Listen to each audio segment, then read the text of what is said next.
So about 2 hours ago, we heard an enormous crash, and it turns out a great big tree came down right outside our house. You can hear the wind is still blowing.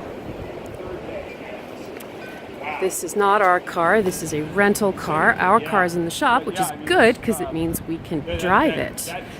But this tree came down, and our house is basically okay. Looks like we lost a gutter and some fence. But look at our neighbor's house.